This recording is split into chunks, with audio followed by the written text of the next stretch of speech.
مشاهدينا في كل مكان، السلام عليكم ورحمة الله وبركاته. أهلا بحضراتكم في فيديو جديد. لو بتدور على شغل سواء فول تايم أو بارت تايم، تعال هنقول لك مجموعة تطبيقات دي لازم يكون عندك ليك حسابات على مجموعة التطبيقات دي يا جماعة. عندنا أول موقع أو أول تطبيق يا جماعة هو لينكد إن.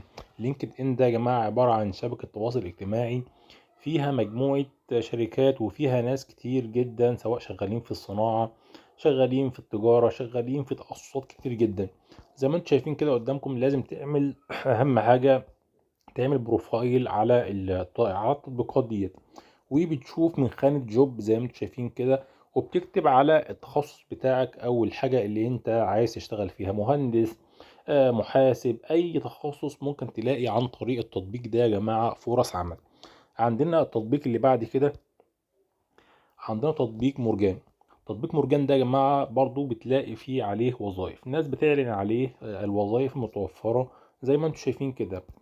بنخش على قائمة الجوبز زي ما انتم شايفين كده قدامكم، دي مجموعة التخصصات المطلوبة، وفي كل تخصص انت بتشوف التخصص بتاعك او الحاجة المناسبة ليك او المهارة اللي انت شايفها اللي انت ممكن تأدي فيها شغل كويس، وبتختار عن طريقها وبتقدم على الوظائف الموجودة.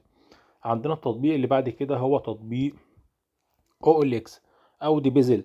زي ما انتم شايفين كده قدامكم، ده موقع من المواقع اللي بتقدر تبيع وتشتري عن طريقه، وبرضه بالاضافه لكده فيه خانه الوظائف. خانه الوظائف زي ما انتم شايفين كده قدامكم موجود الجوبس اللي قدامكم فيه التخصصات او الايتمات اللي ممكن تشتغل عن طريقها زي ما انتم شايفين كده. وبتختار مثلا مهندس، وبتختار منها وبتكتب انت عايز تشتغل في عايز تشتغل ايه بالظبط، او عايز تشتغل في تخصص ايه بالظبط، او انت عندك مهارة في تخصص ايه، وبتختار عن طريقه وبتقدم في الشركات.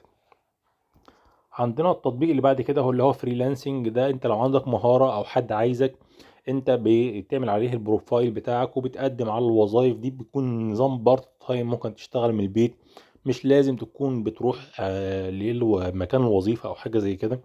وفي الموقع او التطبيق اللي بعد كده اللي هو سكتش. زي ما انتم شايفين كده قدامكم، هو عبارة عن زي موقع تواصل اجتماعي، وبتكتب له او تبعت له السي في بتاعك، وهو بيشوف لك الوظائف الموجودة او الوظيفة المناسبة ليك. لو بتشوفنا اول مرة، ما تنساش تشترك في القناة، ويا ريت تفعل جرس التنبيهات عشان توصلك اشعارات بفيديوهاتنا باستمرار.